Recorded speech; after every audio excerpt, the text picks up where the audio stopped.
जब हमारे वैज्ञानिकों ने यह पता लगाने की कोशिश की कि आखिर ये ब्रह्मांड कहां से आया और कैसे आया, तब उन्हें उनका जवाब द बिग बैंग थ्योरी के रूप में मिला, जिसमें बिग बैंग थ्योरी का कहना है कि इस पूरे यूनिवर्स का जन्म एक छोटे बिंदु में बहुत बड़े विस्फोट के कारण हुआ है और जन्म के बाद से हमारा यूनिवर्स का विस्तार होना शुरू हो गया और अब तक यह लगातार फैलता जा रहा है।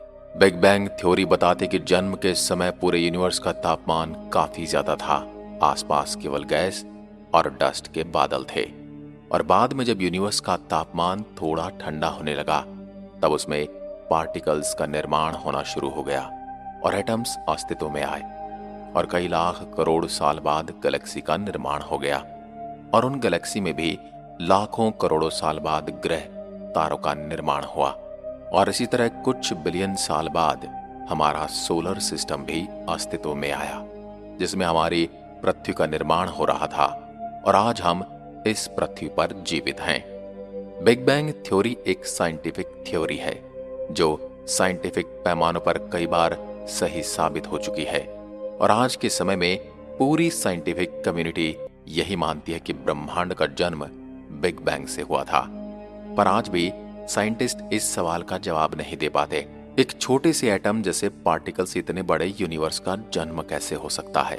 तो उसमें भी सबसे बड़ा सवाल है कि एक छोटा सा पार्टिकल आखिर क्या था जिसके अंदर इतनी ज्यादा ऊर्जा विद्यमान थी और वह कहां से आया था?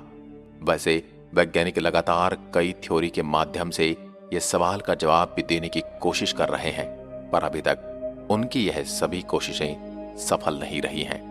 पर यह तो सिर्फ साइंटिफिक कम्युनिटी की बात है।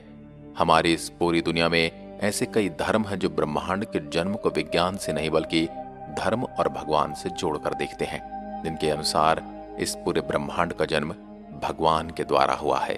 आज के समय में दुनिया भर में 4000 से ज्यादा रिलीजन मौजूद हैं, जिनके अपने विश्वास हैं और लगभग सभी धर्मों के अलग अलग तरह के ब्रह्मांड के जन्म के कारण बताए जाते हैं।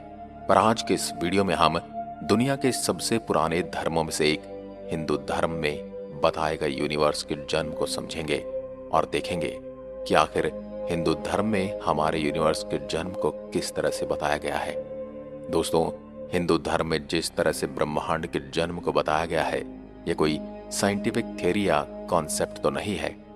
यह बस हिंदू धर्म के पुराने धर्म ग्रंथों में लिखी हुई यूनिवर्स के जन्म की कुछ बातें हैं, जिनके बारे में आज हम विस्तार से जानेंगे। इसलिए इन पर विश्वास करना न करना आपकी इच्छा पर निर्भर करता है। हिंदू कॉस्मोलॉजी में यूनिवर्स के जन्म के बारे में कुछ बताया गया है। इसके अलावा हिंदी कॉस्मोलॉजी में हमारे ब्रह्मांड के जन्म, उसकी उम्र और उससे पहले क्या था, इन सभी सवालों के भी जवाब देने की कोशिश की गई है। हिंदू धर्म में त्रिदेव की पूजा की जाती है, जिनमें ब्रह्मदेव संसार की रचना करने वाले भगवान विष्णु को उसी संसार के पालनहार की तरह पूजा जाता है और भगवान शिव इस संसार में एक डिस्ट्रॉयर और एनर्जी की तरह पूजे जाते हैं। और महाभारत में भी श्री कृष्ण ने अर्जुन से यही कहा था कि ये संसार न तो कभी हमेशा से था और न कभी हमेशा के लिए रहेगा। ये संसार तो आता जाता रहता है। हिंदुइज्म में ब्रह्मांड के जन्म को भगवान ब्रह्मा से जोड़ा गया है और कहा जाता है कि ब्रह्म भगवान के जन्म के साथ ही इस यूनिवर्स की शुरुआत हुई थी और ब्रह्मा ने ही से पूरे यूनिवर्स का निर्माण किया। हिंदुइज्म में एक थ्योरी है और ये बताती है कि जब भगवान विष्णु एक बड़े समुद्र में शेषनाग पर लेटे हुए थे, तब उनकी नाभि से एक कमल का फूल निकला। उस कमल के फूल से ब्रह्मदेव का जन्म हुआ और कहा जाता है कि जब ब्रह्म का जन्म होता है तभी संसार भी अस्तित्व में आता है और जैसे ब्रह्मदेव की मृत्यु हो जाती है वैसे ही संसार भी समाप्त हो जाता है।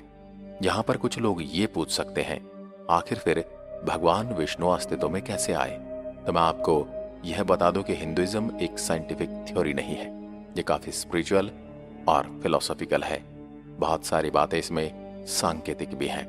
इसलिए इसमें ऐसा कहा जाता है कि भगवान विष्णु जीवन और मृत्यु से परे हैं। वे हमेशा से ही थे, हमेशा से ही हैं और हमेशा ही रहेंगे।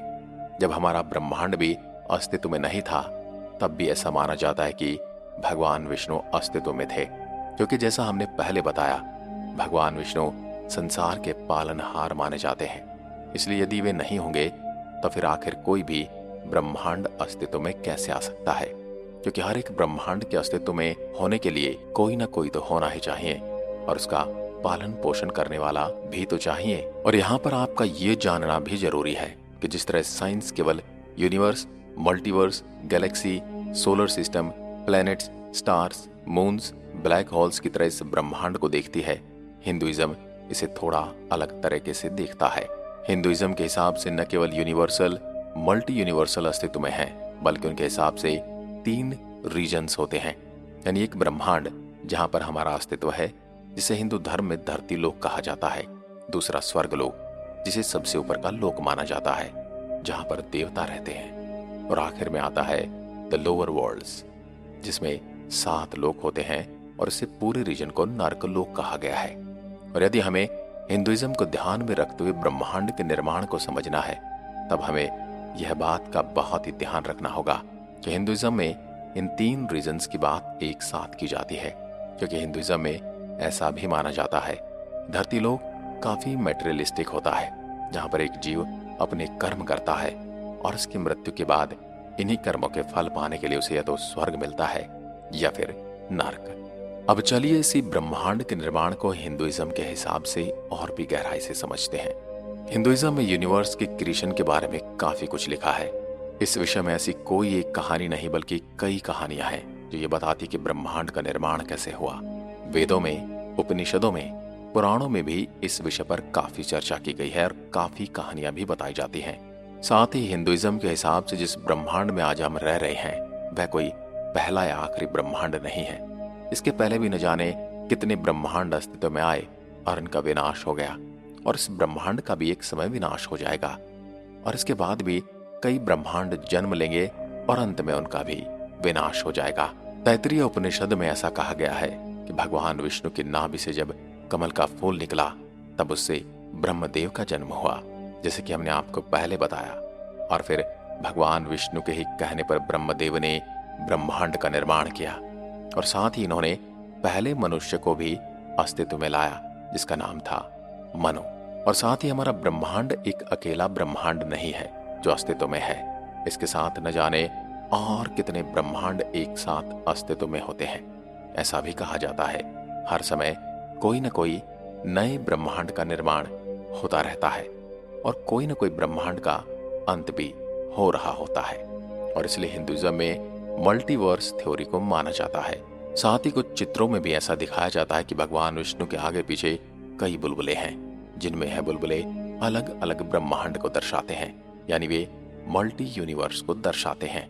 और ऐसा कहा जाता है एक ब्रह्मांड के बनने से उसके अंत तक का जो समय है वह केवल भगवान विष्णु की एक सांस के बराबर है। यानी जब वे सांस छोड़ते हैं तो हजारों ब्रह्मांड का निर्माण होता है और हर एक ब्रह्मांड में एक ब्रह्मदेव का जन्म होता है।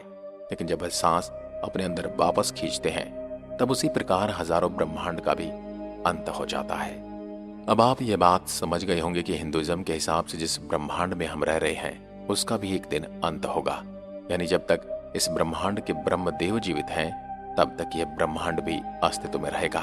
और क्या आप जानते हैं, ब्रह्मदेव का जीवन केवल 100 वर्ष का होता है। और कहा जाता है कि हम ब्रह्मदेव के जीवन के 51वें वर्ष के पहले दिन में हैं, और साथ ही है कलयुग का पहला भाग है। हम जानते हैं कि आपके मन में इसको लेकर कुछ सवाल आए होंगे, जिनका जवाब हम आपको आने वाली जानकारी के अंत में देंगे, क्योंकि आगे आने वाली जानकारी ही आपके सवालों का जवाब देगी। हिंदू मान्यताओं के अनुसार ये 4 युग होते हैं, सतयुग, त्रेता युग, द्वापर युग और कलयुग। इन चारों को एक साथ एक महायुग भी कहा जाता है। कलयुग 4,32,000 वर्ष लंबा है। द्वापर युग इससे दोगुना था, यानी कि 8,64,000। इसी प्रकार त्रेता युग द्वापर युग से ज्यादा लंबा था और वे 12,96,000 वर्ष लंबा था। और सतयुग सबसे लंबा युग रहा है, यानी वह 17,28,000 वर्ष लंबा था। और यदि हम इन चारों युगों की लंबाई को एक साथ गुणा कर दें, तब हमें पता चलेगा कि एक महायुग कितना लंबा होता है। यानी एक महायुग 43,20,000 वर्ष लंबा होता है।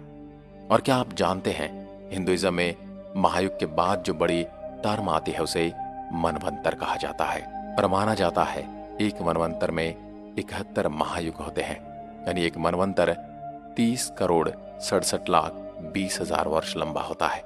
लेकिन यह गिनती अभी भी यहीं पर खत्म नहीं होती। इसके बाद आता है कल्पा, और कहा जाता है कि एक कल्प में 14 मनवंतर होते हैं, यानी यह लगभग 1000 महायुग जितना लंबा होता है। और एक कल्प 4.32 बिलियन वर्ष जितना लंबा होता है। जैसा कि हमने आपको पहले बताया, ब्रह्मदेव का जीवन लगभग 100 वर्ष का होता है। तब आपके मन में यह सवाल जरूर आया होगा, आखिर यह समय तो काफी छोटा है और ब्रह्मांड तो काफी लाखों करोड़ों साल से अस्तित्व में है। तो अब हम आपको यह बताना चाहते हैं कि यह एक कल्प ही ब्रह्मा के एक दिन के बराबर होता है, और साथ ही ब्रह्मा की एक रात का समय भी एक कल्प के बराबर होता है। यानी ब्रह्मदेव के 24 घंटे 2 कल्प के बराबर होते हैं। यानी ब्रह्म एक महीना जो 30 दिन के बराबर है, वही एक महीना 60 कल्पों के बराबर हो जाता है। और ब्रह्म के एक वर्ष में 12 महीने होते हैं। और जैसे कि हमने आपको बताया, ब्रह्म का जीवन 100 वर्ष का होता है। अब आप खुद ही अनुमान लगा लीजिए कि आखिर यह कितना बड़ा होगा। और यदि हम इसे गुणा करें तो ब्रह्मदेव के 100 वर्ष हमारे 311.04 ट्रिलियन वर्षों के बराबर हैं।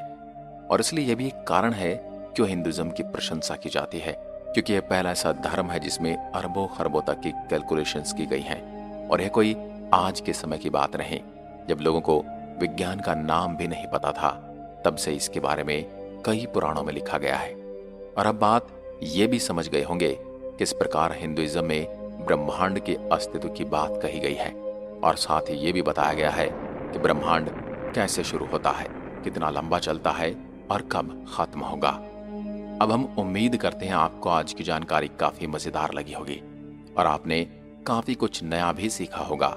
साथ ही आज के बड़े बड़े नंबर्स ने आपको हैरान भी किया होगा कि आखिर कैसे पौराणिक समय में इतनी बड़ी कैलकुलेशन की गई है। वीडियो के अंत तक बने रहने के लिए आपका हार्दिक धन्यवाद।